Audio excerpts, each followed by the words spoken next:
আজকে আমরা দার্স পেশ করব কিতাবুল আকায়েদ এর ৩৯ নম্বর পৃষ্ঠা থেকে। প্রথমেই প্রশ্ন আছে, ইবাদতে ইহসান কি? ইহসান ইসলামের একটা পরিভাষা। জিবরাইল আলাইহিস সালাম আল্লাহর রাসূল সাল্লাল্লাহু আলাইহি ওয়াসাল্লামকে গুরুত্বপূর্ণ কয়েকটি প্রশ্ন করেছিলেন, যেটা মূলত ইসলামের একটা প্যাকেজ বলা যায়। আল্লাহর রাসূল সাল্লাল্লাহু আলাইহি ওয়াসাল্লাম দীর্ঘ 23 বছরে যে দাওয়াত পেশ করেছেন, আল্লাহর ইচ্ছা হলো এটাকে একটা প্যাকেট করে দেওয়া। আর এটা সবচেয়ে উত্তম হলো প্রশ্ন উত্তরের মাধ্যমে করা। কিন্তু প্রশ্ন করার জন্য তো এলেমের প্রয়োজন। এলেমবিহীন প্রশ্ন করা যায় না। এলেমবিহীন প্রশ্ন করলে এটা হাস্যকর হয়ে যায়। কিন্তু এমন প্রশ্ন কে করবে? ওই ব্যক্তির পক্ষেই করা সম্ভব যার মাথায় পুরা এলেমগুলো আছে। আর এই জন্য আল্লাহ সুবহানাহু ওয়া তাআলা পাঠাইলেন জিবরাইলকে। কিন্তু প্রশ্নকর্তা যদি আগের থেকে জানা থাকে, আমি যদি জানি যে প্রশ্ন করছে তার উত্তর জানা আছে, তাহলে উত্তরটা আকার ইঙ্গিতে চলে যাবে। এতে সাধারণ লোকদের উপকার হবে না। এজন্য উচিত হলো যিনি প্রশ্ন করবেন তাকে যেন আল্লাহর নবী চিনতে না পারেন। এই জন্য জিবরাইল আসলেন। হাদিসটা দেখবেন, জিবরাইল হাদিসে জিবরাইল নামে পরিচিত। এই হাদিসে এটা মুসলিম শরীফের 102 নম্বর, বুখারীর 50 নম্বর, আবু দাউদের 4697 নম্বর হাদিস। জিবরাইল আসলেন, কেউ চিনল না। ওমর বিন খাত্তাব রাদিয়াল্লাহু তাআলা আনহু থেকে বর্ণিত, তিনি বলেন, আমরা আল্লাহর রাসূল সাল্লাল্লাহু আলাইহি ওয়াসাল্লামের নিকট বসেছিলাম। হঠাৎ এক ব্যক্তি এলো, তার সাদা পোশাক। সাদা পোশাক বলতে এই জন্য বুঝালেন যে পোশাকে ময়লা নাই, তার মানে দূরের থেকে আসে নাই, কাছের থেকে এসেছে। শাদীদু বায়াদি সিয়াব, কাপড়গুলো একেবারে ধবধবে সাদা। সাওয়াদু শাআরিহি, চুলগুলো একেবারে কালো, সফর করলে ধুলাবালু লাগে তাও নাই। কিন্তু লা ইয়ারিফুহু মিন্না আহাদ, আমাদের কেউ তাকে চিনে না। যদি মনে করেন কারো মেহমান হয় তো মেজবান তো চিনবে, আমাদের কেউ তাকে চিনল না। আর স্থানীয় হলে তো সবাই চিনবে, কিন্তু কেউই চিনে না তাকে। এলোমেলো একটা ভাব। দরজার সামনে এসে জিজ্ঞেস করলো, মান মুহাম্মদ, তোমাদের মধ্যে মুহাম্মদ কে? এটাও সাহাবীদের আদব না, সাহাবীর এভাবে জিজ্ঞেস করতেন না। কিন্তু আবার দরজার সামনে থেমে গেছে, অনুমতি চাইল, আমার কি অনুমতি আছে? অনুমতি দেওয়া হলো। এসে বসলো, হাঁটু ভেঙ্গে সালাতে যেরকম আমরা বসে এরকম বসলো। এতে বোঝা যায় যে সে খুব আদব আখলাক ভালো জানে। কিন্তু আবার হাত দুটো রাখলো আল্লাহর রাসূলের হাঁটুর উপরে, এতে বোঝা যায় যে একেবারে গ্রাম্য লোক। এইভাবে এলোমেলো ভাব। সাহাবায়ে কেরাম অপেক্ষায় রইলেন যে লোকটা কি বলে। আল্লাহর রাসূল সাল্লাল্লাহু আলাইহি সাল্লামকে এসে প্রশ্ন করলো, আখবিরনি আনিল ইসলাম,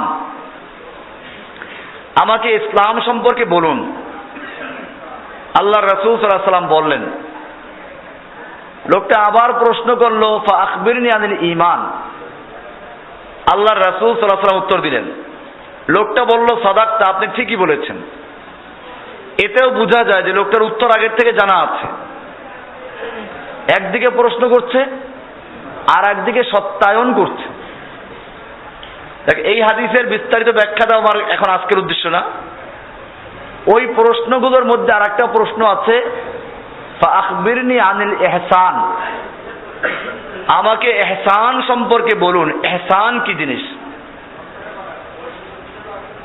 ইহসান কি জিনিস আমাদেরও জানার প্রয়োজন আছে। এটা একটা গুরুত্বপূর্ণ বিষয়। আল্লাহর রাসূল সাল্লাল্লাহু আলাইহি ওয়াসাল্লাম বললেন, আল ইহসান আন তা'বুদাল্লাহা কাআন্নাকা তারাহু। ইহসান হচ্ছে তুমি আল্লাহর ইবাদত করবে এমন ভাবে যেন আল্লাহকে তুমি স্বচক্ষে দেখছো, সরাসরি, কোনো ভায়া মাধ্যম নাই। ফাইন লাম তাকুন তারাহু, যদি তুমি আল্লাহকে দেখতে পাচ্ছ না, ফাইন্নাহু ইয়ারাকা, তিনি তোমাকে দেখতে পাচ্ছেন, তিনি তোমাকে। তাহলে এরকম ভাবে আল্লাহ আমাকে দেখতে পাচ্ছেন, আমি সরাসরি আল্লাহর ইবাদত করছি, এইরকম ভাবে ইবাদত করার নাম হচ্ছে ইহসান। এটা কি ইখলাস বলা হয়। এটা একটা মৌলিক বিষয় বলেই এই সংক্ষিপ্ত প্রশ্নের মধ্যে এটা উল্লেখ করা হয়েছে, অথচ অধিকাংশ মানুষ এর থেকে গাফেল। বেশিরভাগ মানুষ জানে না, জানলে পরে আর কেউ ভায়া মাধ্যমের দিকে যায় না। এটা আমাদের মনে রাখতে হবে যে এলেম অর্জন করা, এলেম অর্জন করলে জাহালত এমনি দূর হয়ে যায়। এলেম থাকলে জাহালত এমনি দূর হয়ে যায়। ইহসান ইসলামের একটা মৌলিক বিষয়। ইহসান বিহীন কোন ইবাদত গ্রহণযোগ্য হয় না। ভায়া মাধ্যম যেটা আপনাদের মুখস্থ আছে, কমপক্ষে এখানে যারা জুমার সালাত নিয়মিত আদায় করে তাদের জানা আছে। নতুন করে যে ভাইরা আসেন আপনাদেরকে আমরা স্বাগত জানাই, কিন্তু এসেই অনেক প্রশ্ন দেখা দিবে। আপনারা প্রথম দিন নিজেকে একটু সামলাই নেন। এখানে বই আছে, আমাদের বইগুলো পড়েন। আমার লেকচারগুলো ইন্টারনেটে যায়, ইন্টারনেট থেকে আপনারা লেকচারগুলো পেতে পারেন। মেমোরি কার্ড পাওয়া যায়, এখানে অনেকে মেমোরি কার্ড তৈরি করে বিক্রি করে, এগুলো শুনবেন। দেখবেন যে আপনার অনেক প্রশ্নের উত্তর এখানে দেওয়া আছে। নইলে যদি প্রত্যেক জুমায় নতুন লোকেরা এসে প্রশ্ন করেন আমার উত্তর দিতে হয়, তো এই নতুন নতুন প্রশ্নেই আমার শেষ হয়ে যাবে সব। আর আমি এটা বলি যে আমি ব্যক্তিগতভাবে অসুস্থ, কি বিভিন্ন ডায়াবেটিস আছে, দীর্ঘক্ষণ কথা বললে মাথা সমস্যা করে, শরীর দুর্বল হয়ে যায়। তো এই জন্য, আর কথা বলার তো একটা সীমানা আছে। শুক্রবারে বিভিন্ন লোকজন আসে, আজকে অনেক লোক সকালে বলছে যে না ঢুকতে কাউকে দিও না, কারণ জুমার আগে যদি কথাবার্তা বলা হয় তাহলে জুমার সময় ডিস্টার্ব করে। এই জন্য এটা একটা উসুল, আপনারাও খেয়াল রাখবেন যে যারাই আসেন দূর থেকে আপনাদের সঙ্গে যাদের যোগাযোগ হবে, শুক্রবার আসলে জুমার আগ পর্যন্ত আমি কারোর সাথে কথা বলি না। দুই একজন গেলে এটা বিরক্তিকর হয়, কারণ জুমার দিন আমার এই জুমার প্রস্তুতি, আমি কি একজনের সঙ্গে কথা বলে সময় নষ্ট করবো না জুমার জন্য একটা ব্যাপক প্রস্তুতি নিব? এই যে মনে করেন যে সিটটা তৈরি করা, এটা তো এমনি তৈরি হয় না, দেখবেন অনেক মেহনত করতে হয়। হাদিসগুলো জমা করা, কোরআন জমা করা, ইতিহাস জমা করা, এখানে ভূমিকা ইতিহাস অনেক জমা করা, কিন্তু আমি সবগুলো বলি নাই, অনেক সময় লাগবে, তাহলে ইতিহাসেই অনেক সময় চলে যাবে। মূল অংশটা আমি আপনাদের শুনিয়েছি। এই জন্য এক তো হলো শুক্রবারে আপনারা যারা আসেন দূরের থেকে, আলহামদুলিল্লাহ তাদের সময় দেওয়ার চেষ্টা করি। জুমার পরে একটু সময় নিয়ে আসবেন, আপনারা থাকেন, আসর পরে কথা হবে, মাগরিব পরে কথা বলা যাবে, অসুবিধা নেই। আপনারা কষ্ট করে আসেন, আমি একটু কষ্ট করলাম, কিন্তু জুমার আগে কেউ যেন দেখা করতে না আসে। এটা আমার ব্যক্তির জন্য না, এটা উম্মার জন্য তৈরি হওয়ার জন্য প্রয়োজন হয়। আপনারা জানেন যে এই বক্তব্যটা সারা দুনিয়ায় ছড়াই পড়ে, অনেক ভাইরা আসে। আমাদের সিঙ্গাপুরের এক ভাই আছেন, উনি জানেন যে সিঙ্গাপুরের অবস্থা কি। সিঙ্গাপুরে কয়েকশো ভাই আছে আমাদের, যারা ফোন করে তাদের আন্দাজ করা যায় যে কতজন ভাই আছে। কোন এলাকায় 40 জন, জিজ্ঞেস করি আপনারা কি ওই গ্রুপের সাথে? না, আমরা আলাদা এলাকায় থাকি। এরা জানে না ওদের খবর, ওরা জানে ওদের খবর। এরকম ভাবে 40 জন 50 জন অলরেডি তারা দার্স করে, গ্রুপ হয়ে তারা দাওয়ার কাজ করে। এরকম সারা দুনিয়াতে আছে।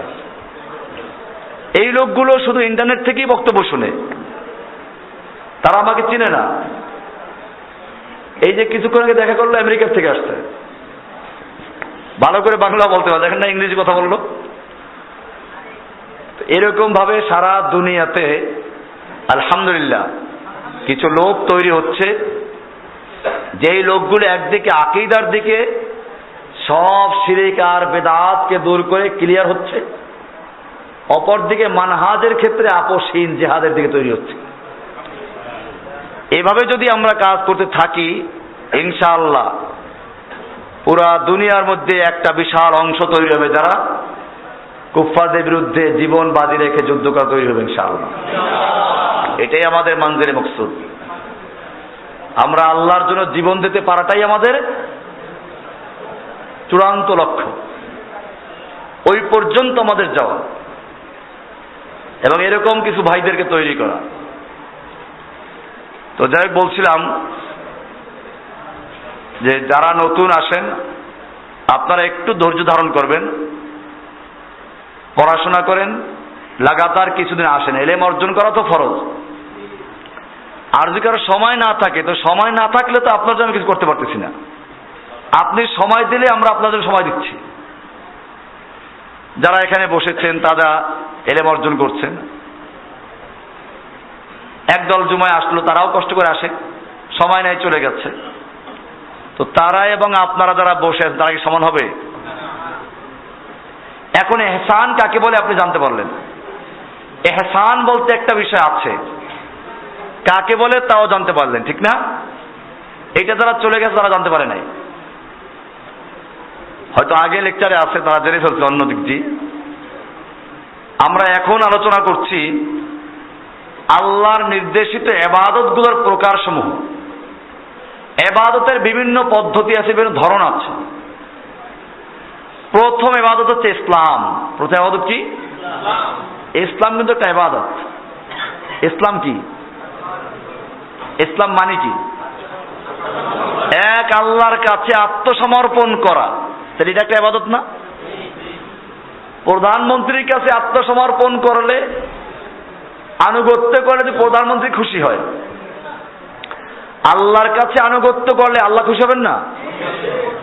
এই জন্য প্রথম ইবাদত হচ্ছে ইসলাম।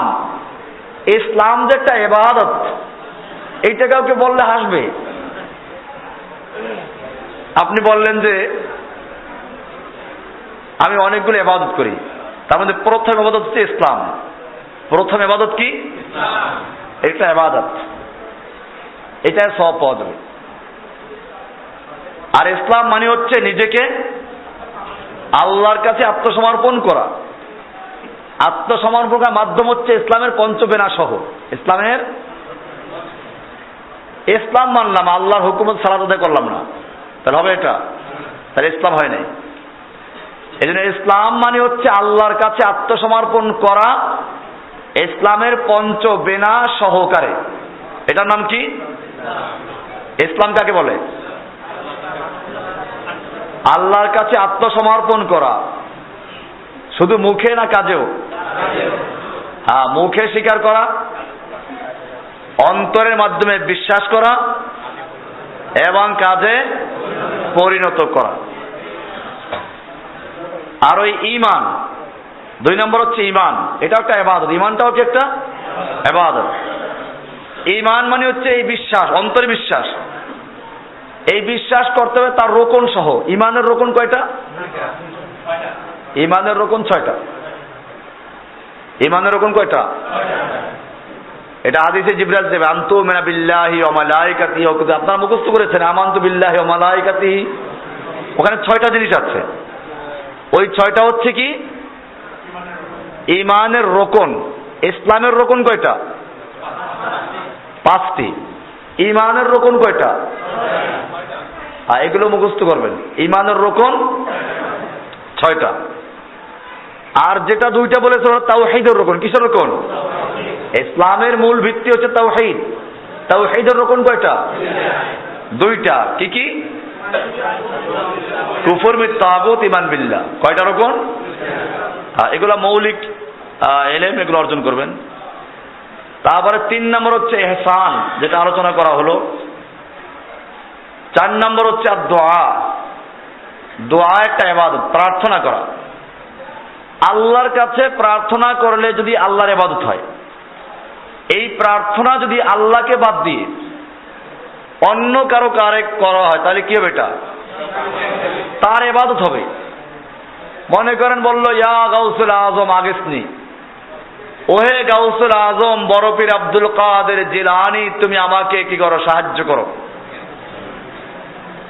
মাজারে গিয়ে বলল, ওহে শাহজালাল রহমাতুল্লাহ আলাই, তুমি আমাকে সাহায্য করো, আমাকে সন্তান দাও। তাহলে প্রার্থনা করা, দোয়া করা একটা ইবাদত। আল্লাহর কাছে করলে যে আল্লাহর ইবাদত হয়, সেইখানে আল্লাহকে বাদ দিয়ে অন্যের কাছে করলে অন্যের ইবাদত হবে।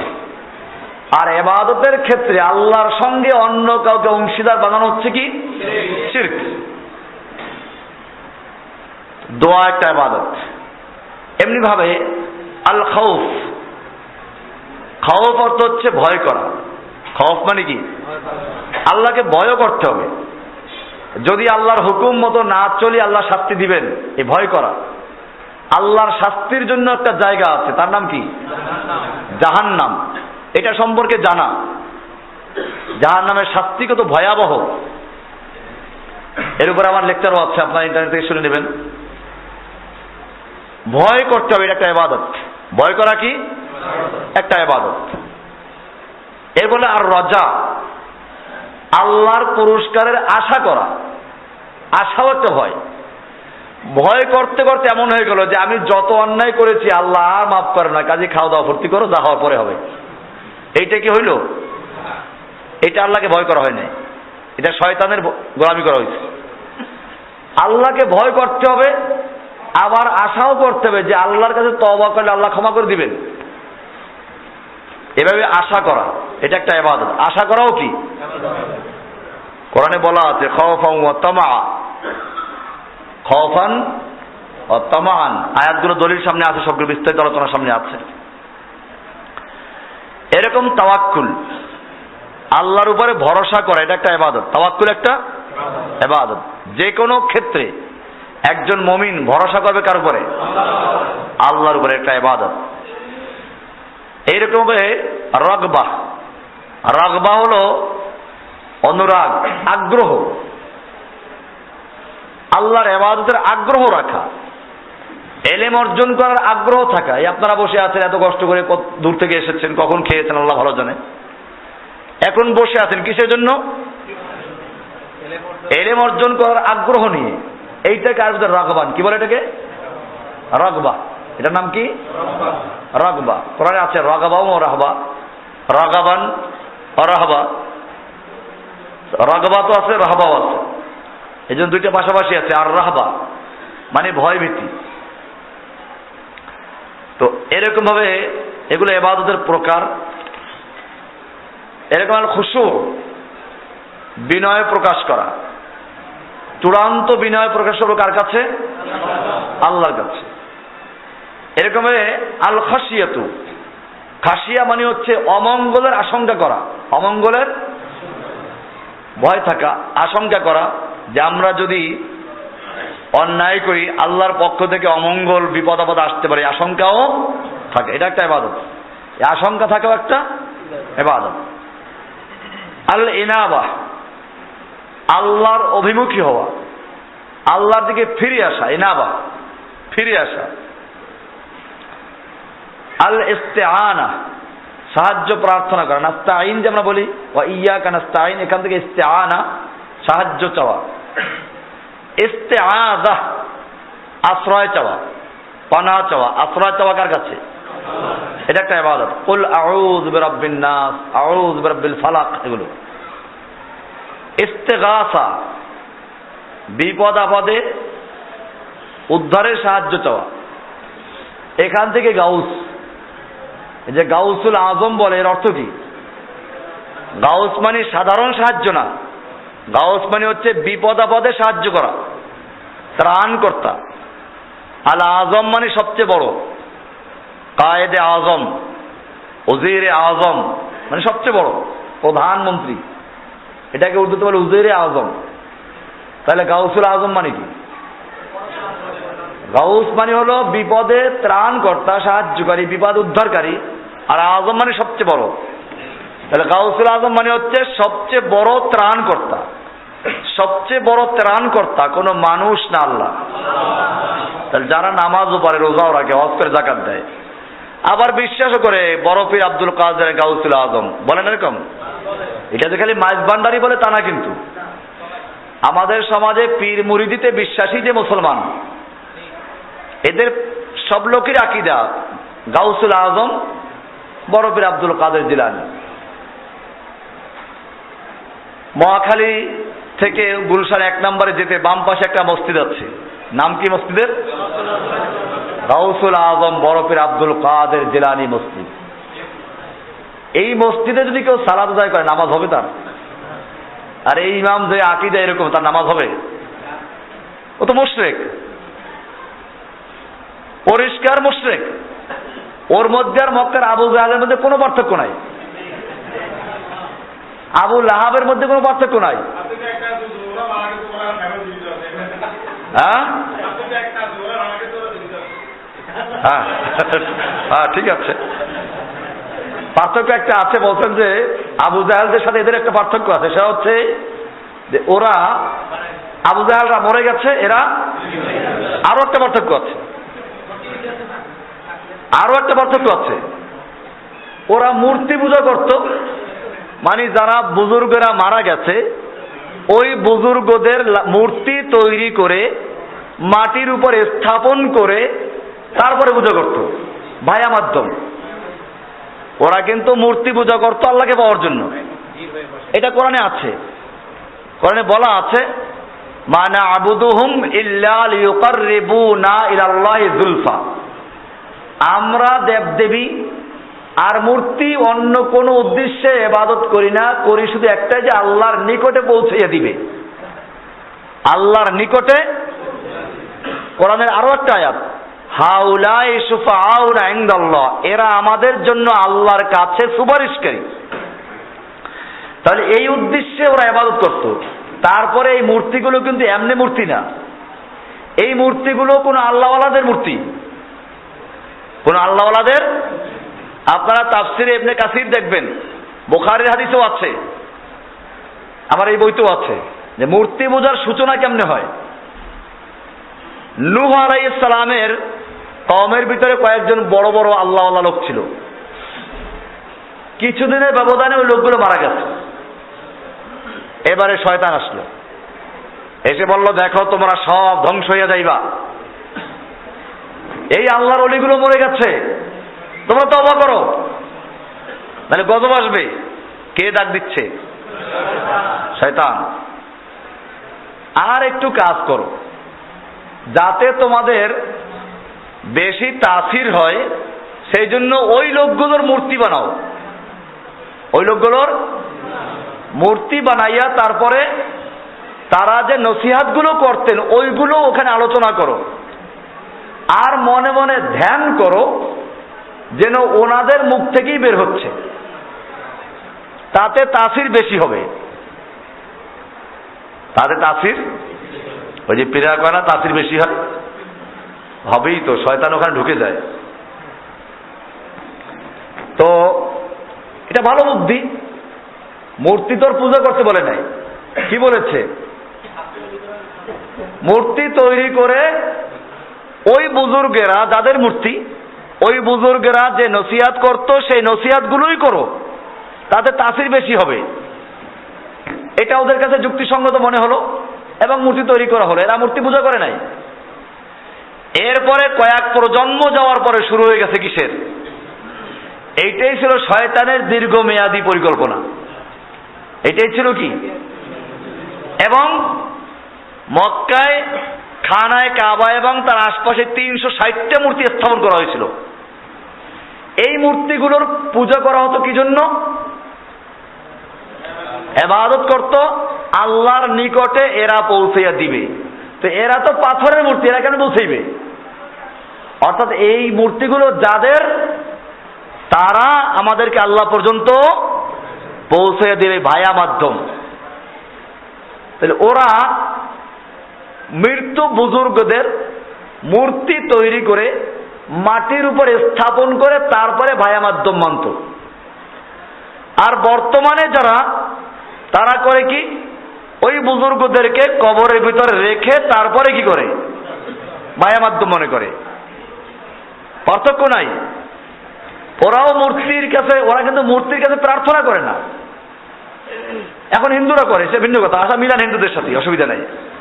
ওরা মূর্তির কাছে প্রার্থনা করে, মূর্তিকে ফুল দেয়, মূর্তিকে ভোগ দেয়। মাজারওয়ালা কি করে? একই কারবার করে।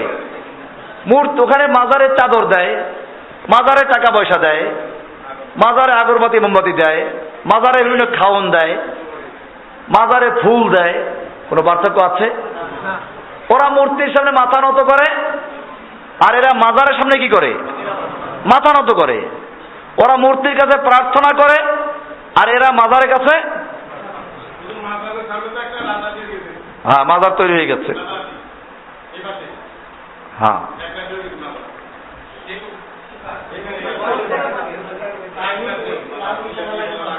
ইনশাল্লাহ আমরা দেখতে থাকি, তারপরে কি হয় দেখা যাবে ইনশাল্লাহ।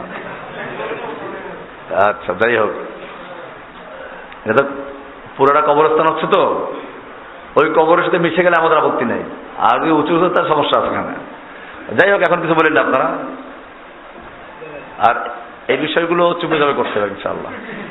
আচ্ছা, আর যে বিষয়টা বললাম সেটা হচ্ছে, যে একটা গল্প আছে, ইন্ডিয়াতে শুনেছিলাম। জওহরলাল নেহরু রাজনীতি করতো, মুসলমানরাও তার সাথে কংগ্রেস করতো। কংগ্রেসি আলেম এখন আছে বাংলাদেশে, ওরা ওইখান থেকে মিরাজ পাইছে, তারা অরিসূত্রে প্রাপ্ত। এই কংগ্রেসি আলেমদের সাথে আসা যাওয়া ছিল। তো একবার আজমিরে গেছে, আজমিরে গিয়ে দেখে যে লোকেরা কেউ সেজদা করছে, কেউ চাদর দিচ্ছে, কেউ গান গাচ্ছে, কেউ গাঁজা খাচ্ছে।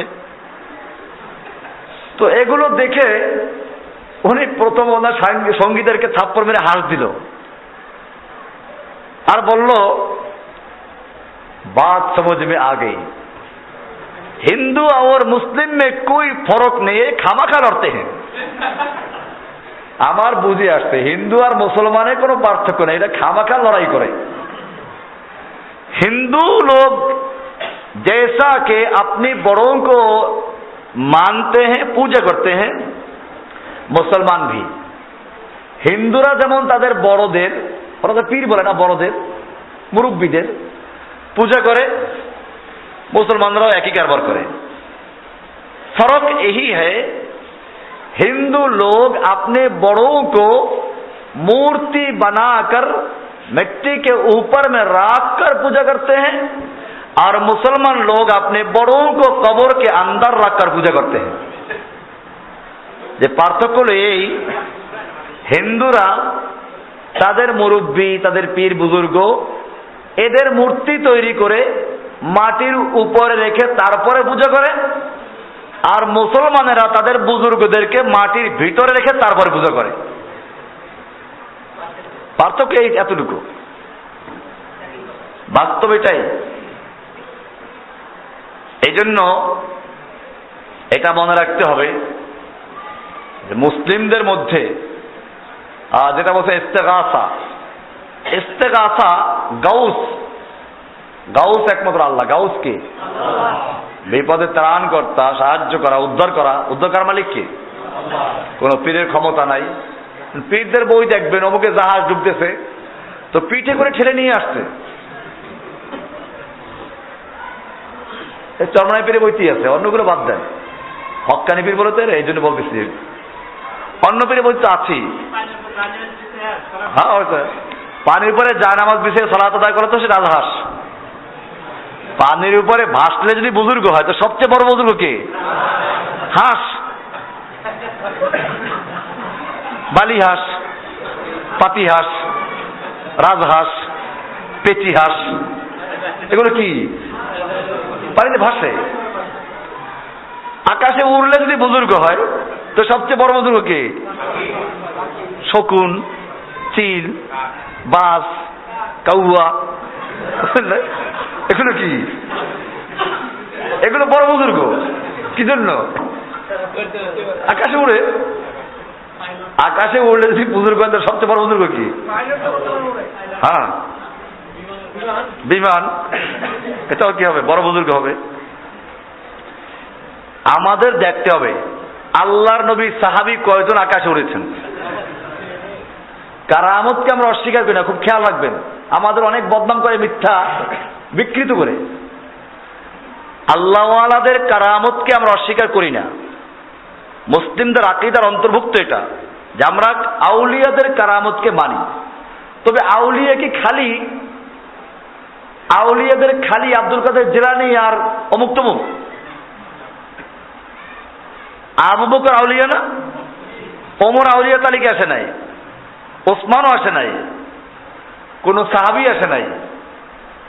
হ্যাঁ, কারণটা কি? আউলিয়াদের তালিকায় মোহাম্মদ বিন কাসেমের নাম নাই, আউলিয়াদের তালিকায় সালাহুদ্দিন আইয়ুবীর নাম নাই, আউলিয়াদের তালিকায় আব্দুল্লাহ বিন জুবাইরের নাম নাই, আউলিয়াদের তালিকায় নুরউদ্দিন জঙ্গির নাম নাই। আছে এদের নাম? কারণ কি? নাই না। ওটা তো এদেশে বলে যে ইসলাম আসছে পীর বুজুর্গদের মাধ্যমে। এটা মিথ্যা কথা। ভারতবর্ষে ইসলাম আনছেন কে? মোহাম্মদ বিন কাসেম। কি পীর বুজুর্গ ছিল না মুজাহিদ ছিল? বখতিয়ারউদ্দিন খালজি সে কি পীর ছিল? যোদ্ধা ছিল, মুজাহিদ ছিল। টিপু সুলতান কি পীর ছিল? হয়তো তিতুমির কি পীর ছিল নাকি? কি শাহজালাল রহমতুল্লাহ কি পীর ছিলেন নাকি মুজাহিদ ছিলেন? ওরা পীর বানাইছে এরা মরার পরে। উনি কি পীর ছিল নাকি? খানজাহান আলী কি পীর ছিল নাকি? তো যাদের নামে মাজার তৈরি করেছে এরা কেউ পীর ছিল না। এদের ইতিহাসগুলো পড়বেন আপনারা এবং এগুলো ধরাই দিবেন যেগুলো কেউ পীর ছিল না। বরং তোমরা যা করছো এইগুলোর বিরোধিতা করেছে ওরা। গাউস এটা একটা আকীদার সাথে সম্পৃক্ত বিষয়। আমরা কোন মানুষকে গাউস মানি না, মানি কাকে? গাউসুল আজম একমাত্র কে? গাউসুল আজম মাঝবান্ডারি, গাউসুল আজম অমুক তমুক এ জিকির করে এরা, গাউসুল আজম জিকির করে এরা। এরপরে আছে আযযাবহ, পশু জবাই করা একটা ইবাদত। জবাই করা কি? কোরবানি করা হয়, ইবাদত। আকিকা দেওয়া হয়, ইবাদত। সাদাকা দেওয়া হয়, ইবাদত। হজের সময় দম দেওয়া হয়, ইবাদত। এক কথায় আল্লাহর জন্য পশু জবাই করা কি? এখন যদি এই পশু জবাই করা যখন আল্লাহর ইবাদত, আল্লাহ নামে করলে, আল্লাহ ছাড়া অন্য কারো নাম করলে সেটা কার ইবাদত হবে? গায়রুল্লাহর ইবাদত হবে। তাহলে যদি কোন পীরের নামে, কোন মাজারের নামে, কোন দরগার নামে পশু জবাই করা হয়, এটা খাওয়া জায়েজ নেই, কারণ এটা গায়রুল্লাহ নামে উৎসর্গ করা হয়েছে। এটা শিরিক হয়ে গেল। আন নাজার, মান্নত করা। মানত করবে কার জন্য? এখন যদি মাজারে মানত করে, মাজারে নামে মানত করে, মাজারে একটা গরু দিবে, মাজারে একটা মুরগি দিবে, মাজারে সিন্নি দিবে। সিন্নি দেয় মাজারে, যাই হোক শিরিনই আর কি, শিরিন হচ্ছে মিষ্টি। এগুলো তো সব তো ফার্সি থেকে আমদানি করা, তো বলতে পারে না, বলে সিন্নি। আসলে এলো ফার্সিতে শিরিন। শিরিন মানে কি? মিষ্টি, হিন্দুদের প্রসাদ। হিন্দুরা পূজার সময় মিষ্টি বানায় সাদা সাদা, ওটাই কি বলা হয়? শিরনি বলা হয়। শিরনি, শিরিন, ওটাকে সিন্নি হয়ে গেছে। এটা হিন্দুদের থেকে আসা, অগ্নিপূজক থেকে আসা। এই জন্য মান্নত করা একটা ইবাদত। মানত করা কি? এটা আল্লাহর জন্য হবে, অন্য কারো জন্য মানত করা জায়েজ নেই। তো এইগুলা ইবাদতের বিভিন্ন প্রকার। আমরা আজকে শুধু এই নামগুলো বললাম, এর বিস্তারিত আলোচনা সামনে আসবে ইনশাআল্লাহ। আল্লাহ সুবহানাহু ওয়া তাআলা আমাদের সকলকে বিষয়গুলোকে বুঝার এবং আমল করার তৌফিক দান করুন, আমিন। আমি একটু আমাদের পরীক্ষা নিচ্ছি। আজকের আলোচনার মধ্যে কি কি ছিল? এক একদিন এক এক অংশ বলবেন। প্রথম কি ছিল? ইহসান। তারপরে ইসলাম। অর্থ কি? ইসলাম মানে কি খালি আত্মসমর্পণ করা বললে চলবে না, আর কিছু আছে? আল্লাহর কাছে আত্মসমর্পণ করা পঞ্চবিনা সহকারে। ঈমান অর্থ কি? ইয়াকিন, বিশ্বাস, অন্তরে বিশ্বাস করা, তার 6 রকম সহকারে। এই কথাটা আজকে ছিল আলোচনায়। আর কি ছিল? এগুলো ছিল। তো ইনশাআল্লাহ আমরা এগুলো এই বইটা থেকে পড়ার উদ্দেশ্য হচ্ছে যাতে করে বইটা আপনারাও পড়েন এবং এই দার্সের মাধ্যমে দূরে যারা আছেন তারাও যেন এটা পড়ার অভ্যাস করে। কারণ লেকচার থেকে একটা জিনিস শুনলে এই মুহূর্তে ভুলে যায়, আর ওইটা যদি লেখা থাকে তাহলে ওটা বন্দি করা হয়। একটা খাঁচার পাখি আর একটা হলো বাহিরের পাখি। তা আপনারা খাঁচার ভিতরে বন্দি করে রাখবেন ইনশাআল্লাহ, মুখস্থ করে রাখবেন, এবার বইও থাকবে। যে এখন প্রশ্ন, সংক্ষিপ্ত প্রশ্ন করবেন, ওয়াজ করবেন না। আপনার মূল প্রশ্ন বলবেন, একজনে একটা প্রশ্ন করবেন, ওইটার সঙ্গে যদি কোনো সম্পূরক বিষয় থাকে জিজ্ঞেস করতে পারেন। 2 প্রশ্ন একজন করা যাবে না। একটু হাত তুলে আমরা কয়জনে প্রশ্ন করব? মাশাআল্লাহ, এই যে কয়জন হাত তুলে এই কয়জনই প্রশ্ন করবেন। প্রশ্ন থেকে প্রশ্ন আসলে তারা প্রশ্ন করবেন না, এটা আপনার প্রতি আমানত। জি দাঁড়ান, এইখানে ডান দিক থেকে দাঁড়ান।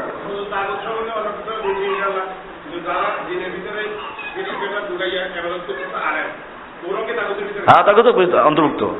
তাগুতের 5 প্রকার তাগুত। প্রধান তাগুত, প্রধান তাগুতের মধ্যে 1 প্রকার কারা? ওই সমস্ত আলেমরা যারা শিরিক বিদআত ঢুকাইয়া প্রকারান্তে নিজেরাই ইবাদত নিচ্ছে। জি বলেন। প্রশ্ন হলো যে আমরা যখন বয়ান শুনি একে একে গায়ে গায়ে লাগিয়ে বসি, কিন্তু দেখা যায় বিভিন্ন জায়গায় এরকম কাতার বন্দি করে কিন্তু ফাঁক থাকে, এতে সুন্নতের খেলা বা পাশে হয় না। বয়ান করার সময় খেয়াল রাখা আর কি, যাতে এটা বয়ান করার সময় বসার মধ্যে কোনো এরকম কোনো খাস নিয়ম নাই। সালাতের সময় নিয়ম বলা আছে, কাতার সোজা করতে হবে, পায়ে পায়ে পা মিলাতে হবে, কাঁধে কাঁধ মিলাতে হবে। কিন্তু বসার সময় কোনো যেহেতু নিয়ম নাই, কাজে আপনার রিল্যাক্সে বসবেন, প্রয়োজন শুয়ে পড়বেন। ঠিক আছে, কোনো অসুবিধা নাই, কোনো অসুবিধা নেই। একা যেরকম ভাবে বসে, এটা সালাতের মধ্যে, সালাতের জন্য। না না না না না না না, আদব আছে, কাছাকাছি বসার কথা বলা আছে, কাছাকাছি বসা বলা আছে, কিন্তু ফাঁক থাকা যাবে না এরকম বলা হয় নাই। ঠিক আছে, হাদিসে বুখারী দেখবেন 3 জন লোক আসলো, একজন লোক ভিতরে ঢুকে গেছে, আর একজন পিছনে বসছে, আর একজন দরজা ঢুকে চলে গেছে। আল্লাহ রাসূল সাল্লাল্লাহু আলাইহি ওয়াসাল্লাম বললেন এই 3 ব্যক্তি 3 রকম হলো কি জন্য? একজন আল্লাহর কাছে আশ্রয় চেয়েছে, আল্লাহ জায়গা দিয়েছেন। আর একজন পিছনে ছিল, যে সেও আসতে বেরিয়ে চলে গেছে, সে পিছনে ছিল, আল্লাহ তাকে পিছন থেকে বের করে দিয়েছেন। আর যে জায়গায় পায় না সে আল্লাহ জায়গাটা করে দেন নাই। এতে বোঝা যায় যে কাছাকাছি বসা, এলোমেলো না বসা, বিচ্ছিন্ন না থাকা। আলাদা হাদিস আছে, বলা হয়েছে যে বিচ্ছিন্ন থাকে তাকে কি করে নেয়? নেকড়ে বাঘ ধরে নিয়ে যায়, শয়তান ধরে নিয়ে যায়। এই জন্য জমে জমে বসা। বাকি একটু ফাঁক থাকলে নামাজের মতো সমস্যা হবে তা না, বা কাতারবন্দি হওয়ার কোনো কথা নাই, বরং হালকা গোল হইয়া বসার কথা বলা আছে, গোল হয়ে বসার কথা বলা আছে, সেটা আমরা খেয়াল রাখবো। আর তাবলীগ জামাতের সব তো বেদাত না, ভালো কথা, তো অসুবিধা কি? এটা অসুবিধা নাই। হ্যাঁ না না, ওটা মশওয়ারা করে তখন। জি জি জি, হ্যাঁ আচ্ছা, মাশাআল্লাহ। পুলিশ আরো আছে, সিভিল, অসুবিধা নাই। হ্যাঁ, একজন বলতেছেন। আর ডান দিক থেকে, আপনার ডান দিক থেকে আসবে, বাম দিক থেকে পারবেন না। জি জি, বসেন। তাগুত সরকারের গুরুত্বপূর্ণ কিছু পদ আছে যেখানে চাকরি করা যায় না, যেমন এক নম্বর হচ্ছে আইন তৈরি করা, আইন প্রয়োগ করা, আইন বাস্তবায়ন করা। আইন তৈরি করে মন্ত্রী এমপি, বাস্তবায়ন করে প্রয়োগ করে কোর্ট থেকে, আদালত থেকে, আর এটাকে বাস্তবায়ন করে পুলিশ। এই একটা, এই সব মিলে একটা। দুই নম্বর হচ্ছে ট্যাক্স আদায় করা, তাগুত সরকারের ট্যাক্স আদায় করা, এটা একটা তাগুতকে বড় সহজে করা। এই ডিপার্টমেন্ট চাকরি করে যায় নাই। 3 নম্বর হচ্ছে আর্মি, সেনাবাহিনী, এখানে চাকরি করা যায় নাই। আরেকটা আছে, তো যাই হোক এইসব জায়গায় চাকরি করা যায় নেই। কিন্তু আপনারা দেখেছেন তালেবানরা কিছুদিন আগে ঘোষণা দিয়েছেন পুলিশে ভর্তি হওয়ার জন্য। কি জন্য ভালো করে জানছেন আপনারা। তো এরকম আমরাও এদেশে না, সারা দুনিয়ার মুসলিমদেরকে আমরা বলি যে তাগুতের প্রশাসনে আপনারা ঢুকবেন, উদ্দেশ্য হবে কি এই প্রশিক্ষণ নেওয়া এবং প্রশিক্ষণ নিয়ে এটাকে কাজে লাগানো, যুবকদেরকে তৈরি করা, সেই প্রশিক্ষণ তৈরি করা। সেনাবাহিনীর মধ্যে ভাইরা থাকবে, প্রশিক্ষণ নিয়ে কাজ করবে, এবং যখন কাজ শেষ তখন ওখান থেকে সহযোগিতা করবে। এরকম যদি উদ্দেশ্য হয় তা আমরা ওই ভাইদেরকে বলি আপনারা ওখানে থাকেন। আর যদি শুধুমাত্র পেটের ধান্দা হয় আর তাগুতকে সাহায্য করা হয় আর মূর্তি পাহারাদারি করা দায়িত্ব হয়, হ্যাঁ, তাহলে সেখান থেকে তওবা করে ফিরে আসা জরুরি। এই চাকরি জায়েজ হবে না। জি হ্যাঁ বলেন। আমরা যখন নামাজ পড়বো, নামাজ পড়বো যেন আমরা আল্লাহকে দেখি, যেন আমরা আল্লাহকে দেখতেছি, মানে এই ভাব তৈরি করা যে আমি আল্লাহকে দেখতে পাচ্ছি, মানে আল্লাহ আমার সামনেই আছেন, আল্লাহর ইলম, আল্লাহর জ্ঞান, আল্লাহ আরশে আছেন, সে আরশের থেকে আমি আল্লাহকে দেখতে পাচ্ছি আর আল্লাহ আমাকে দেখতে পাচ্ছেন, এই ধারণা করাটা। জি আমি দাড়ি নিয়ে একটু কথা বলছি। হ্যাঁ বলেন। অনেকের মধ্যে, আমাদের মধ্যে অনেক একটু ধারণাটা আমরা ঠিক আপনারটা আপনি বলেন যে দাড়ি আপনার অনেকে কেউ বলছে দাড়ি রাখাটা ওয়াজিব, আর কেউ বলছে সুন্নতে মুআক্কাদা, অথবা দাড়ি না রাখলেও নাকি। আচ্ছা, মানে দাড়ি রাখা ওয়াজিব, কেউ বলছে সুন্নতে মুআক্কাদা, কেউ বলছে অসুবিধা নাই। আমি বলি কোনোটাই না, আল্লাহ রসুল দাড়ি রেখেছেন, রাখতে বলেছেন। এখন আপনি যা বুঝেন।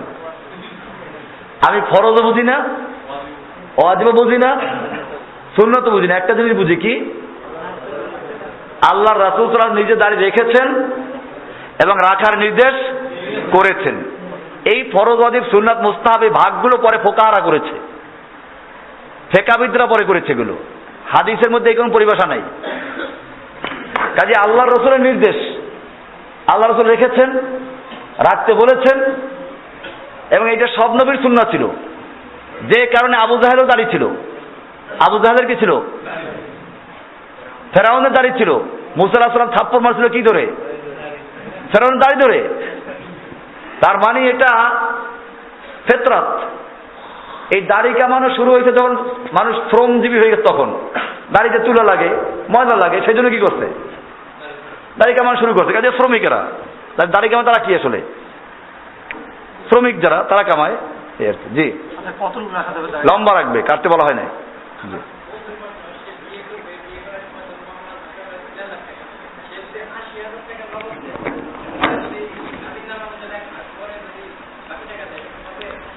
মোহরানা বাকি দেওয়া যাওয়ার অসুবিধা নেই। আপনার কাছে আমি টাকা পাওনা আছি বা আপনি আমাকে পাওনা আছেন, আমি যে আপনাকে বলি যে আমি পরে দেবো, এটা অনুমতি আছে, কিন্তু এটা উল্লেখ থাকতে হবে যে আমি এত টাকা নগদ দিচ্ছি, বাকিটা পরে দিচ্ছি, এবং দেওয়ার নিয়ত থাকতে হবে, তোর অসুবিধা নাই। কিন্তু যদি না দেওয়ার নিয়তে যদি এরকম বলে তো সে গুনাহগার হবে। বিষয়টা এরকম আর কি। জি নিজের বিয়ে নিজে আকিকে মানে এক খাসি দিয়ে দুইটা সরতে চায়, এটা হবে না। মানে আকিকেও দিতে চায়, বিয়েও খাওয়াইতে চায়, অলিমা করতে চায়, তা যায় যাবে না, এটা হবে না। খাসি দুইটা খাওয়াই দিয়ে। জি ওয়ালাইকুম সালাম। হ্যাঁ হ্যাঁ, সবারই পড়তে হবে, খাস করা হয় নাই। এমনকি আপনি মুসলিমের একটা হাদিস আছে যেখানে আল্লাহ রাসূল সাল্লাল্লাহু আলাইহি ওয়াসাল্লাম ফজরের সালাতের পরে ফিরে জিজ্ঞেস করলেন, এই তোমাদের কেউ কি আমার সঙ্গে কিরাত পড়েছো? কেউ কথা বলে না। বারবার জিজ্ঞেস করলে একজন বলেন, হ্যাঁ আমি পড়েছি। আল্লাহ রাসূল সাল্লাল্লাহু আলাইহি ওয়াসাল্লাম এই জন্য তো বলি যে আমার সঙ্গে কেরাত নিয়ে কেন তানাজু হচ্ছে, টানাটানি হচ্ছে, তোমরা আর পড়বে না, তবে সূরা ফাতিহা পড়বে। এর চেয়ে আর স্পষ্ট বক্তব্য কি থাকবে? স্পষ্ট করে দেওয়া হলো কি করতে হবে? সূরা ফাতিহা পড়তে হবে। এখন আর কোনো দলিল দরকার নাই। এখন হলো কিছু হাদিসে বলা হয়েছে কেরাতুল ইমামে লাহু কেরাতুন ইন্নামা জুইলা ইমাম লিউতাম্মা বিহি। তো ভালো কথা, এটা ওই কেরাত, সূরা ফাতিহা বাদে যে বাকি কেরাত আছে ওই কেরাত পড়া লাগবে না, তাহলে তো হাদিসে মিলে গেল। হাদিসে প্যাচ লাগাবার কোনো প্রয়োজন নেই। আরে এতগুলো দাঁড়ান দরকার নেই, একজন দাঁড়াবেন, একজন বসে দাঁড়াবেন, বসেন। আপনি দাঁড়ালে পিছনে দেখতে পারতেছেন না, আর আমিও দেখতে পাচ্ছি না, আর বসেন না। আমি দাঁড়াইতে বললেও দাঁড়াবেন। তো বিষয়টা হচ্ছে এরকম, জানাজার সালাতে সূরা ফাতিহা পড়ে না। একদিকে বলে জানাজার নামাজ, আবার যদি বলেন সূরা ফাতিহা পড়া লাগবে, কয়েক নামাজ না, দোয়া। উট পাখি আর কি। উট পাখিকে যদি বলেন বোঝা টানো, আমি তো পাখি, ব্যাপারটা পাখি বোঝা টানো নাকি? আর যদি বলেন ঠিক আছে উড়াল দাও, আমি তো উট, উঠে কি উড়ে নাকি? আমাদের সমাজের লোকগুলো হচ্ছে উট পাখি। এগো যদি বলেন জানাজার নামাজে সূরা ফাতিহা পড়তে হবে, কেন না এটা দোয়া। হ্যাঁ, আবার বলার সময় কি বলে, আচ্ছা ঠিক আছে আল্লাহ তুমি এই লোকটাকে মাফ করে দাও, আপনি বলে দেন জানাজা হয়ে যাবে, জানাজা পারবো না, কেন না জানাজার সালাত পড়তে হবে। এইগুলো এই সমাজে পাগলামি কিছু আছে। যাদের দিন এক না হয় তাদের বহুমুখী হবে। আর কোরআন সুন্নাহ এক হয় তাহলে দুনিয়ার যে কোনো প্রান্ত হবে সে এক হবে। জি, একটা প্রশ্ন একটাই।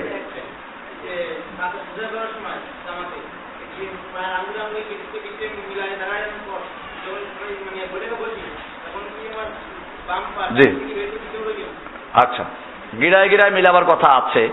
দেখেন, তারপর আপনারা বিষয়গুলো নিয়ে বাড়াবাড়ি করবেন না। মিলাবার কথা আছে, মিলাবার কেউ কেউ তর্জমা করেছেন সমান রাখা, কাতার সোজা করার উদ্দেশ্যে। আসলে গোড়ালি বলা হয় এই যে পায়ের ডান দিকে আর বাম দিকে যে সাইডের যে হাড্ডিটা, ওইটার নাম হচ্ছে গোড়ালি। কাব বলে আরবিতে, কাব। হাদিসে বলা আছে আলজেকুল কাবা বিল কাব, পায়ের গোড়ালির সঙ্গে গোড়ালি মিলাও। এই মিলানোর মানে কি? মিলিয়ে দেওয়া নাকি সমান রাখা? মিলাও মানে মিল, মানে সমান, মিল রেখো। দুইটা ব্যাখ্যা দিয়েছেন। আমরা মিলানো বলতে মিলানোটাই বুঝি, এইটাকে বেশি সহি মনে করি। ওইটা যারা করে তাদেরকে আমরা তানকিদ করবো না, যে ফিকহি মাসালা। কারণ হাদিসে বলা আছে যে ফাঁকা রাখো না, শয়তান প্রবেশ করবে। এক দুই আঙ্গুল ফাঁকা থাকলে শয়তান প্রবেশ করতে পারে না। কাজে বিষয়টা মুহাদ্দিসিনরা এভাবে করেছেন, দুইটা মত এখানে আছে। এই বিষয়গুলো নিয়ে বাড়াবাড়ি না করে। আমি আরবদেরকে দেখেছি তারা আমাদের পাওয়া মিলায়, অনেকে মিলায় না, বাড়াবাড়ি করে না। এজন্য এই বিষয়গুলোকে আমরা বাড়াবাড়ির পাত্র না বানাই, আমরা মিলিয়ে দাঁড়াই যাতে কোনো ফাঁক না থাকে। একটা হাদিসে বলা আছে, আল্লাহ রসুল বলেন তারস্সু মানে হলো সীসা গলা প্রাচীরের মতো বানাও। তো প্রাচীর বানাইলে সেখানে কি ফাঁক টাকায় মিলেই দেয়? মিলেই দেয়। একটা ইট আর একটা ইট মিললে তারপর প্রাচীর হয়, না মিললে কি প্রাচীর হয় নাকি? তাহলে প্রাচীর হয় তারস্সু বলতেন আল্লাহ রসুল। একে আমাদের পরে বলতেন ইস্তাবু, কাতা সোজা করো, সাব্বু বরাবর করো, তারস্সু রসাস বানাও, সীসা গলা প্রাচীর বানাও। সীসা গলানো প্রাচীর বানাইতে হইলে প্রাচীর কি ফাঁক থাকে না মিলেই থাকে? এটা আমরা সব মিলে এটাকে আমরা উত্তম মনে করি এবং এটা সহি মনে করি। বাকি যারা অন্য ব্যাখ্যা করছেন আমরা তাদেরকে তানকিদ করব না। কাতার যদি সোজা করে আর পায়ের সাথে মিলেই না দেয়, কাছাকাছি করে ফাঁক না রাখে, তো এটাকে আমরা বাড়াবাড়ি করব না। এটা আমার বক্তব্য এখানে। আরেকটা কি বললেন? হ্যাঁ, এটা পায়ের, দেখেন বসার মধ্যে শেষ বৈঠকে, যে বৈঠকে দুইটা বৈঠক আছে, সেখানে প্রথম বৈঠকে ইফতেরাস মানে হচ্ছে বাম পায়ের উপরে বসা, পাতার উপর বসা, ডান পা খাড়া রাখা। আর শেষের বৈঠকটা তাওয়াররুক করা। শেষের বৈঠক কি করা? তাওয়াররুকের তিনটা পদ্ধতি আছে। দুই পা ডান দিকে বের করে দেওয়া, অথবা একটা বের করে বামটাকে বের করে দেওয়া, ডান পা আগের মতো খাড়া থাকবে, অথবা তিনটা সুরত কেমনে হয়? তিনটা সুরত আছে, আপনারা দেখে নেবেন এটা। হ্যাঁ, তো 3টা সূরা এখানে তাওয়াররুকের 3টা সূরা আছে। আচ্ছা, এরপরে এখানে এটাও বলি, এখানে হাদিস অনেকগুলো হাদিসকে সমন্বয় করে এই সূরাটা বের করা হয়েছে। হাদিসে এরকম খাসভাবে বলা নাই যে 2 বৈঠকলার মধ্যে প্রথম বৈঠক এরকম শেষ বৈঠক। হাদিসে ইফতারাশের হাদিস আছে তাওয়াররুকের। এখন মুহাদ্দিসিন তালাশ করেন যে কোনটা কোন জায়গায় আছে, তো যেখানে যেটা পাইছে মিলিয়ে দিচ্ছে সেটা। এখন যে ব্যতিক্রম কেউ করে, কোন হাদিসে খালি তাওয়াররুকের কথা বলা আছে, কোন হাদিসে শুধু ইফতারের কথা বলা আছে, সেই হিসাবে কেউ করে, আমি তাওয়াররুক করে বসলে আমার রগে সমস্যা হয়ে যায়, আমি বসতে পারি না। তো এই জন্য আমি ওই যেভাবে থাকি ওই একভাবেই বসি। কারো ওজোর থাকলেও বসবে। ও ইবনে ওমর রাদিয়াল্লাহু তাআলা আনহু 4 জনে বসতেন, আসন পেতে বসতেন, সালাত এরকম বসতেন মুরাব্বাহান, কারণ উনি মোটা ছিলেন, বসতে পারতেন না, এরকম বসতেন। কাজী ওজোর যদি কারো থাকে ভিন্ন বিষয়, আর ওজোর না থাকলে বিষয়টা ওরকম যে উত্তম হচ্ছে তাওয়াররুক করা। প্রথম বৈঠকে ইফতারাশ, দ্বিতীয় বৈঠকে, শেষ বৈঠকে তাওয়াররুক করা। আর তাওয়াররুক মানে হচ্ছে নিতম্বের উপরে বসা। ওয়ারিকুন মানে নিতম্ব, আর তাওয়াররুক মানে নিতম্বের উপর বসা। নিতম্বের উপর বসার পদ্ধতি কয়েকটা হতে পারে। এটার উপরে আপনার একটা বই আছে তাফসির ওয়াসিল আখির, ওখানে একেবারে পদ্ধতিগুলো ছবি দিয়ে দেখানো আছে। এটা আমি সৌদি আরব থেকে নিয়ে আসছিলাম প্রায় 1 কার্টন, তো দিয়ে দিচ্ছি অলরেডি, কয়েকটার মধ্যে আছে এখন। তো ওটার মধ্যে দেওয়া আছে, এটা যদি কারো সংগ্রহে থাকে দেখে নেবেন। জি, এরপরে প্রশ্ন। জানাজার সম্পর্কে আমার ওই মরণের আগেবারে বই বিস্তারিত লেখা আছে। প্রথমে তাকবীরে তাহরিমার পরে সূরা ফাতিহা পড়বে, এরপরে দুরূদ পরে আরেক তাকবীর, এরপরে দোয়া পরে এক তাকবীর, এইভাবে 4 তাকবীর বলবে। তো প্রথমে নিয়াত করে তাকবীর, নিয়াত পড়া না, নিয়াত করা, জানাজা পড়তেছে আল্লাহু আকবার। এরপরে সূরা ফাতিহা পড়বে 1 তাকবীর, এরপর দুরূদ পরে আরেক তাকবীর, জানাজার দোয়া পরে আরেক তাকবীর। কিতাবুদ দোয়াতেও আছে, আমাদের মরণের আগেবারে বইতেও আছে, দেখে নেবেন।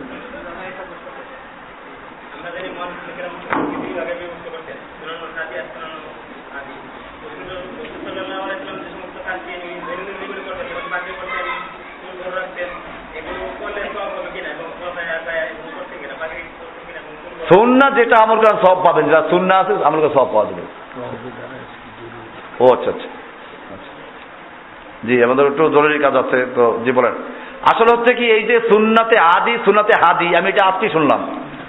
আমি এত কিতাব পড়াইলাম, কোনো কিতাব পাই নাই, আরে শুনিও না। এটা আপনার অঞ্চলে বোধহয় ভাগ করেছে, আপনার অঞ্চল আলেমেরা। সুন্নাতে আদি আর সুন্নাতে হাদি, এই সুন্দর মিল, এই শব্দটা শুনেই বোঝা যায় এইটা একটা বানানোর কথা। ব্যাপারটা বুঝে আসছে? এই জন্য এইগুলো আপনারা ছড়াইবেন না। না, মাধ্যম দোয়া করা যাবে না। জি,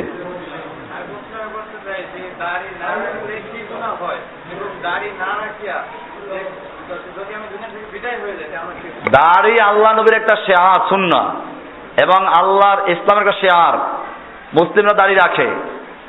যদি আল্লাহর নবীর কেউ হুকুম অমান্য করে, যদি এখন যদি পালন না করে, সে একটা গুনাহ কাবিরা করলো। এটা গুনাহ কাবির অন্তর্ভুক্ত দাড়ি কামানো, কারণ এটা আল্লাহ নবী রেখেছেন, করতে বলেছেন। ওয়াফুল লিহিয়া, দাড়ি ছেড়ে দাও, কাজে এটা গুনাহ কাবির অন্তর্ভুক্ত। এরপরে এখন যে আল্লাহ গুনাহ কাবিরা করলো, আজকে এটাকে তুচ্ছতাচ্ছিল্য করে অস্বীকার, সে ঈমান থেকে খারিজ হয়ে যাবে। জি, খারাপ হবে না। জি, ওয়ালাইকুম আসসালাম। আমরা এই কোনো আলেমুলামার কাছে প্রশ্ন করলে, কোনো সহিহাদিসের ভিত্তিতে কথা বললে তারা বলে, আমরা যদি বলি যে এটা কোথায় থেকে, এটা কোথায় থেকে, তারা বলে জাবের থেকে একটা হাদিস একবার কেসে বলেছে। এটা কতটুকু সঠিক, এটা একটা প্রশ্ন। আর কিছু প্রশ্ন হলো যে এই ফিকার কিতাব আল হেদায়ার লেখক, লেখকটা কে? আমি আচ্ছা, বিষয়টা হচ্ছে এই এজমা কেয়াসকে তো আমরা অস্বীকার করি। আমরা তো বলছি এজমা আমরা মানি, কেয়াসও মানি। তবে সেই এজমা বলতে কি বুঝায়? সালাতের উপরে এজমা হয়ে গেছে, মানতে হবে, এটা এজমা আমরা মানি না। সালাত যে 5 ওয়াক্ত ফরজ, কারণ ইখতিলাফ আছে। কোরআন সুন্নাহয় বর্ণিত বিধানগুলো কিছু আছে এরকম যেগুলো সবাই একমত। 5 ওয়াক্ত সালাত ফরজ, হজ ফরজ, যাকাত ফরজ, এজমা। এগুলো সব কি? রফল আদায়ন করা জরুরি কিনা ইখতিলাফ আছে, এটা ইজমা না। এটা ইজমা, তাহলে ইজমা তো আমরাও মানলাম। ইজমা দ্বারা নতুন কোনো মাসলা সাবেত করা যাবে সেটা আমি জানি না। আচ্ছা, কেয়াস আমরা মানি, কোরআন হাদিসের উসুল ভিত্তিতে যদি কেয়াস হয় মানবো না আমরা, মানতেছি। নতুন মাসলা যদি কোনোটা আসে আর কোরআন হাদিসের দলিলের উপরে ভিত্তি করে কেয়াস করে বলা হয়, মানি আমরা। কেয়াস মানে এই যে মন করার কথা বলা। যাই হোক, এরপরে ফিকহ হিদায়া কিতাব, হানাফি মাযহাবের একটা হিদায়া কিতাব, হানাফি একটা ফিকহের কিতাব।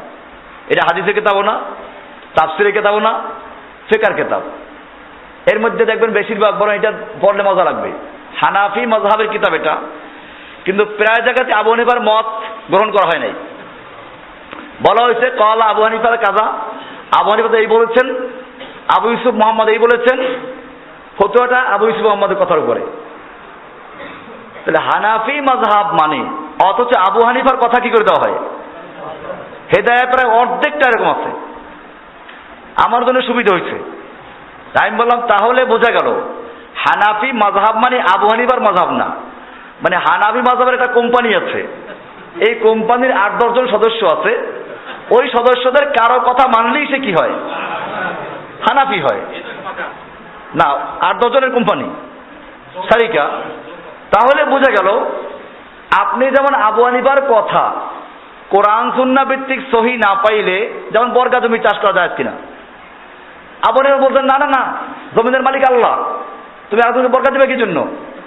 হয়তো নিজে চাষ করো, আর নইলে আরেকজনকে এমনি দিয়ে দাও, বর্গা দিতে পারবা না।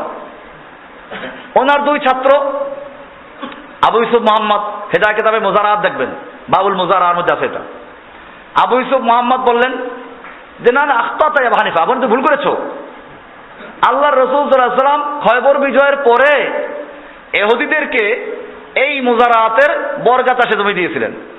মালিক ইসলাম, মালিক বাইতুল মাল, মুসলিমরা বিজয় করেছে, ইহুদিদেরকে রাখা হলো এই শর্তে যে তোমরা চাষ করো, অর্ধেক আমাদের অর্ধেক তোমাদের, এই বর্গা জমি দেওয়া হলো না, দলিল পাওয়া গেছে। এখন হানাফিরা কোনটা মানে? ওই আবু ইউসুফ মুহাম্মদ একটা মানে, কারণ দলিল আছে পক্ষে। আবু হানিফার দলিলটা সহি না, এখানে আবু ইউসুফ মুহাম্মদ দলিল কি? সহি। সেই কারণে হানাফিরা কোনটা মানে? তাহলে আবু হানিফার কথা যদি দলিল ভিত্তিক সহি না হওয়ার কারণে তারটাকে বাতিল করে আবু ইউসুফ মুহাম্মদেরটা মানা যায়, একই কারণে শাফিরটা মানা যেতে পারে। ওদের কারণটা সহি না, শাফিরটা সহি, অথবা তারটাও সহি না, মালিকেরটা সহি, অথবা তারটাও সহি না, আহমদ হাম্বলেরটা সহি, তারটাও সহি না, ইমাম বুখারীরটা সহি, তারটাও সহি না, ইবনে তাইমিয়ারটা সহি। আমরা তাহলে একটা উসুল পেয়ে গেলাম যে আমরা সব ইমামদেরকে মানি, কোরআন সুন্নাহ অনুযায়ী যার কথা মিলে তারটা মানি। তাহলে কে বলে আমরা ইমাম মানি? সব ইমাম মানি, আমরা সব ইমাম মানি, শ্রদ্ধা করি, তার জন্য দোয়া করি। বাকি ওনারা যেরকম বলেছেন সেরকম। ইমামরাও বলেছেন যে আমার নামে কোনো মাযহাব নাই, যদি কোনো হাদিস সহি বলে প্রমাণিত হয় ওইটাই আমার মাযহাব, ওইটা তোমরা ধরো। আমরা সেই অর্থে সব ইমামদেরকে শ্রদ্ধা করি, সব ইমামদের কথা মানি, যদি কোরআন সুন্নাহ। কাজে তোমাদের কোম্পানি ছোট, আমাদের কোম্পানি কি? তোমরা বলো মুখে, তাকলিদের শক্তি একজনকে মানতে হবে, আমরা বাস্তবে দেখি তোমরা একজনকে মানো না, তোমরাও তোমরা একজনকে মানো না, আমরাও একজনকে মানি না। বিষয়টা ক্লিয়ার? আচ্ছা,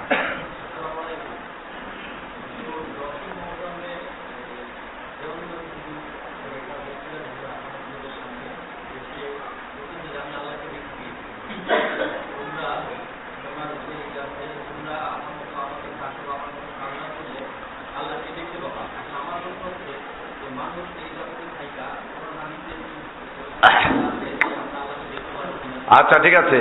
এটার উপরে আমার এই বইতে পরিষ্কার লেখা আছে, আল্লাহকে দেখা প্রসঙ্গে এই বইটা কিতাবুল আকায়েদ আপনার পড়বেন, দলিল সহ লেখা আছে, অনেকগুলো দলিল দেওয়া আছে আল্লাহকে দেখা সম্ভব না, যে এইটার মধ্যে দলিল।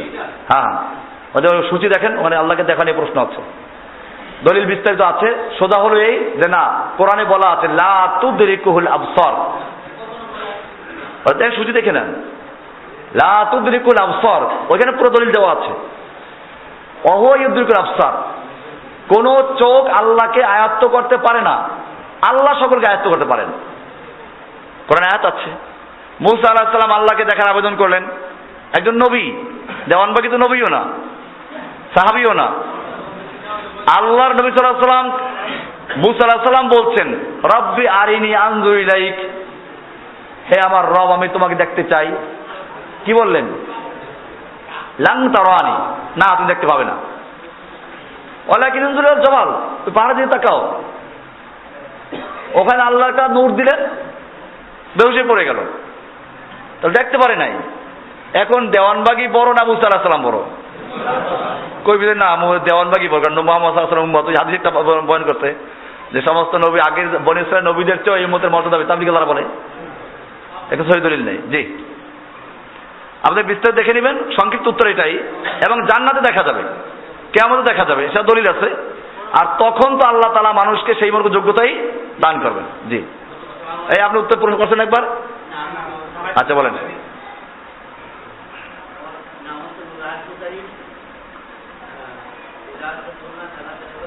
হ্যাঁ,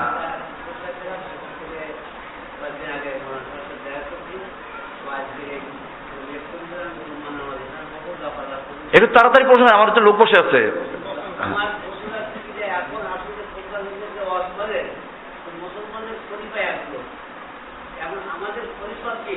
আচ্ছা, আর বাংলাদেশে বিভিন্ন যেমন কারিম সাহেব আছে, ডক্টর মুসলিম সাহেব আছে, এরকম অনেক জামাত আছে, অনেক নেতা বা পরিবার আছে। এখন আমরা কোন পরিবারে যাবো? আর আমাদের তো আল্লাহ পরিবার কিন্তু মুসলিম। এটা আমি স্পষ্টভাবে বলে দিয়েছি। তাহলে একটা প্রশ্ন, হ্যাঁ, এই যে আল্লাহ রসুল বলছেন, এই যে রোমার নামাজের একটা আগাম আচ্ছা, জুমার নামাজে দুইটা সাহাবাদের থেকে প্রমাণিত আছে, ওসমানদের থেকে চালু আছে, আর ওসমানদের খোলাফার অন্তর্ভুক্ত দুই খলিফা খুতবা আছে। রইল এখন বাংলা, যেটা বাংলা যেন আরবিতে, আমি আরবিতে বাংলায় খুতবা দেওয়ার সহিহ দলিল পাই না। সোজা কথা, যেটা যদি কারো সহিহ দলিল জানা থাকে আমাকে জানানো, অনুসরণ করবো ইনশাআল্লাহ। বাংলায় খুতবা দিতে হবে, এর সহিহ কোনো দলিল আমি খুঁজে পাই নাই। যে কারণে যেটা সহিহ দলিল নাই, এইটা নিয়ে বাড়াবাড়ি করাটা আমার ঠিক না। যে কারণে আমি খুতবাটা আরবি দিচ্ছি। এর আগের যে বয়ান, এটাকে খুতবা বলা যাবে, এটা ওয়াজ একটা, এটা খুতবাতে আলাদা করা। কাজে সেই হিসাবে এখনো খুতবা দিচ্ছি না, আমি ওয়াজ করতেছি। এরকম ওটাও একটা ওয়াজ, ওটা মেম্বার থেকে আলাদা বলা হয়। এই জন্যই মেম্বার থেকে যেটা বলা হচ্ছে এটা খুতবা বলা হচ্ছে। আর দুই খুতবা দলিল আছে। এক খুতবা এটা কোত্থেকে আসলে আমি জানি না, এখনো মক্কা মদিনার খুতবা দুইটাই দেয়। কাজে এরা আবার কোন সালাফি আর কোন আহলে আমার জানা নাই। এক খুতবার কথাটা উঠাইলো কোত্থেকে, এটা আমার বুঝে আসতেছে না। আমি তো সালাফিদের বড় বড় আন্দোলনে যোগাযোগ করছি, ওই তারা তো দুই খুতবা বলে। মক্কায় কয়টা আজান দেয়? মক্কা আজান হয়, দুই খুতবা হয়। তো এরকম এক খুতবা তো না। তো যাই হোক, মদিনাতে একই অবস্থা। মক্কা মদিনা যদি দলিল না, হাদিসে এ দলিল আছে, দুই খুতবা দলিল আছে, দুই খুতবা দেওয়া হচ্ছে। জি, এই দিকটা শেষ হয়ে গেছে। খলিফা কে, এইটা যারা তালাশ করে তারা পেয়ে যায়। এটা এইখানে বলার জিনিস না, ঠিক আছে? আর এইখানে বললে আমি এখান থেকে বের হওয়ার পরে আমাকে ওই অপেক্ষা করতেছে অনেক, তো ওরা মেহমানখানা নিয়ে যাবে। বুঝে আসলো? খলিফা কে যারা তালাশ করে তারা জানে। দুনিয়ায় খলিফা আছে, জেহাদ চলে কেমনে? জেহাদ করে না মানুষে? জেহাদ করে কেমনে খলিফা না থাকলে? জি, আমাদের নবী হযরত মুহাম্মদ সাল্লাল্লাহু আলাইহি সাল্লামকে নিয়ে চট্টগ্রামের দিকে দেখা যাচ্ছে কেউ বলে নবী নবী নূরের তৈরি, আর কেউ বলে নবী মাটির তৈরি। কথাটা কি? কেউ বলে মাটির তৈরি, কেউ নবীর তৈরি। একটা হুবহু এই প্রশ্ন আছে এই বইটার মধ্যে, আমাদের নবীজি কি নূরের তৈরি না মাটির তৈরি, এই প্রশ্ন দিয়ে উত্তর দেওয়া আছে। কোরআনের দলিল আছে, হাদিস দলিল আছে। আল্লাহর নবী মানুষ ছিলেন, মানুষ মাটিতে তৈরি, নবী মাটিতে তৈরি। আল্লাহ নবী সাল্লাল্লাহু আলাইহি সাল্লাম কি ছিলেন? মায়ের থেকে জন্মগ্রহণ করেছেন, নবী বিয়ে করেছেন, সন্তান ছিল, খাওয়া দাওয়া করতেন, পেশাব পায়খানা করতেন। সর্বোপরি কোরআনে দলিল আছে, স্পষ্ট দলিল। দেখে নেবেন এই বইয়ের মধ্যে প্রশ্ন দেওয়া আছে, আপনি বইগুলো পড়বেন ইনশাআল্লাহ।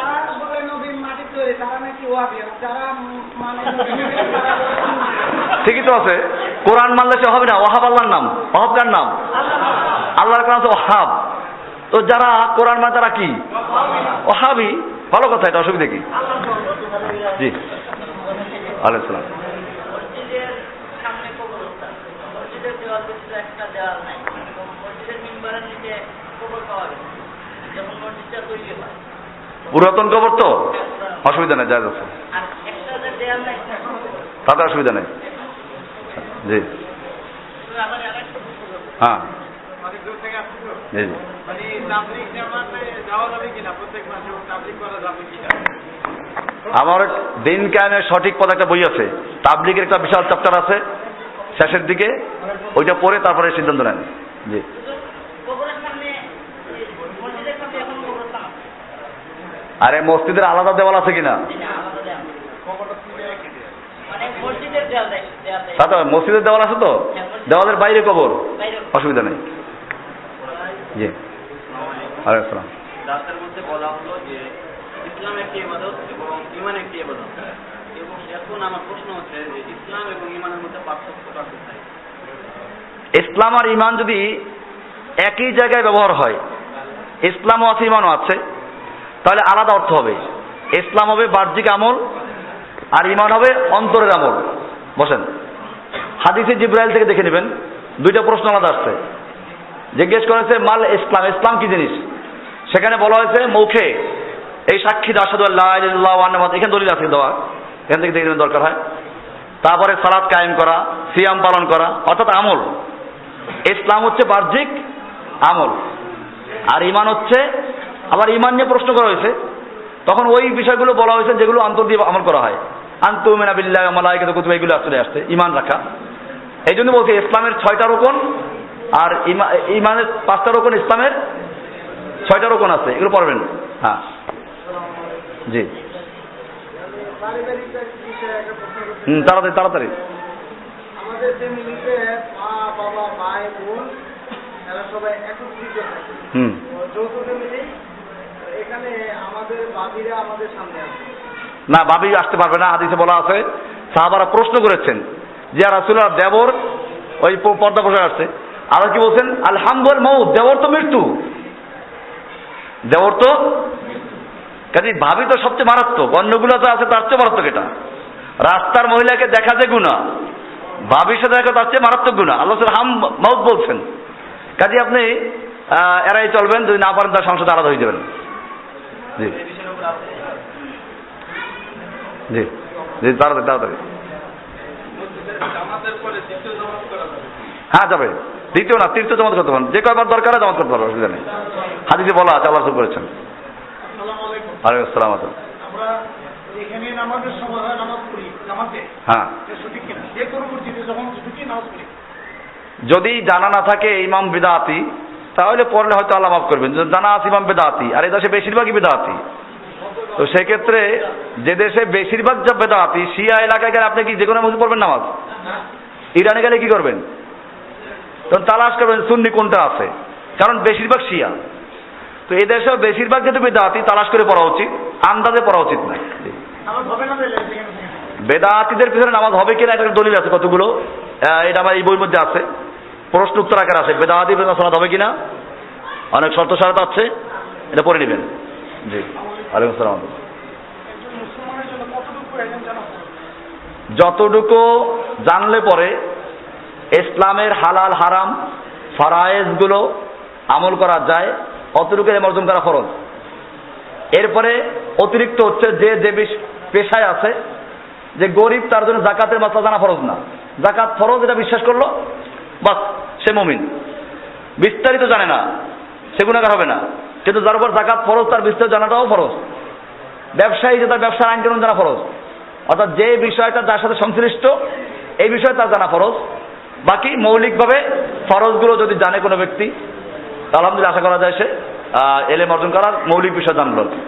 যেহেতু আপনি বলেন যে মানে অনেকের মতে যে 90% বেদাতি, তো এখন আমরা এখন মসজিদে যে আমরা যে ইমামের পিছনে নামাজটা পড়ে, সেই ইমামটা তো ফিক্সড করা থাকে। এখন ওই ইমাম যদি বেদাতি হয়ে থাকে, তাহলে কি আমরা মসজিদে যাবো না? বেদাত যদি আকীদাগত বেদাতি হয়, আকীদা, তাহলে তো সে শিরকে লিপ্ত আছে। তাহলে আমরা কি করবো তখন? তখন আলাদা জামাত পড়বেন, আর নইলে জামাতে ব্যায়াম করবেন, পরে নামাজ পড়বেন। ঠিক আছে? হ্যাঁ ওয়ালাইকুম আসসালাম। তাওহীদ পাবলিকেশন বোধহয় করতে একটা ওইটা কেনেন আছে না, কিছু হাদিস নিয়ে কথা আছে যে দুর্বল বলেছে কেউ কেউ, কিন্তু জাল নাই। আচ্ছা, আমাদের সময় শেষ আজকে না, ইনশাল্লাহ। আমাদের ওই দেখেন দাঁড়াই রয়েছে, কয়েকবার আসছে। হ্যাঁ, ঠিক।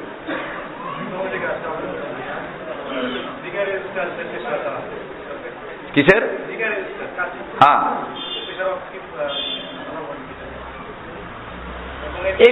এটা যেহেতু ওরা শরিয়া মোতাবেক যদি কাজ করে তাহলে না জায়েজ না, কারণ আমি তো বলছি যে ওই কয়টা ডিপার্টমেন্ট যার সাথে ওগুলো না জায়েজ, বাকিগুলো জায়েজ অন্তর্ভুক্ত চলে আসছে।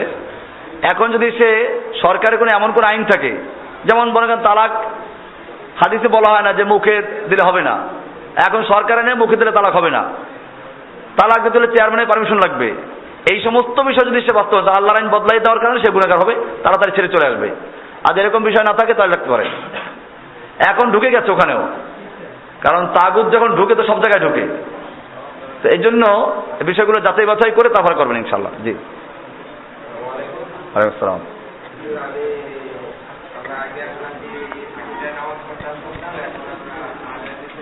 একজনের মৌখিক আদান দিয়ে দাও, মাইকে দিও না, একদম আদান দাও, দখল ঘোরা ওখানে টাইম হয়ে গেছে। হ্যাঁ, এখন বলুন। জি, হ্যাঁ আদান না, এখানে মৌখিক বা মৌখিক মাইকে না, ওখানে আদান দেন না। হ্যাঁ, জি।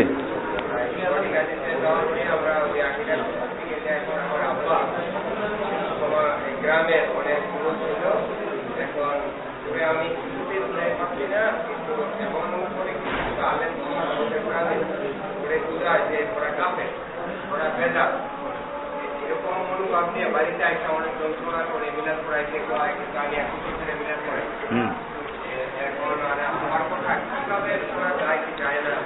কোরআনে এটা উত্তর আমার কোরআনে বলা আছে, যদি পিতামাতা কোনো শিরকি কাজে উদ্বুদ্ধ করতে চায় আদেশ করে, ওয়াইন আমারাকা আলা আন তুশরিকা বিমা লাইসা লাকা বিইলম, কোরআন সুন্নাহর ভিত্তিতে এরকম দলিল নেই এমন যদি কোনো শিরক করতে বলে, ফালা তুতিহুমা, ওই ক্ষেত্রে মা বাবার আনুগত্য করা যাবে না।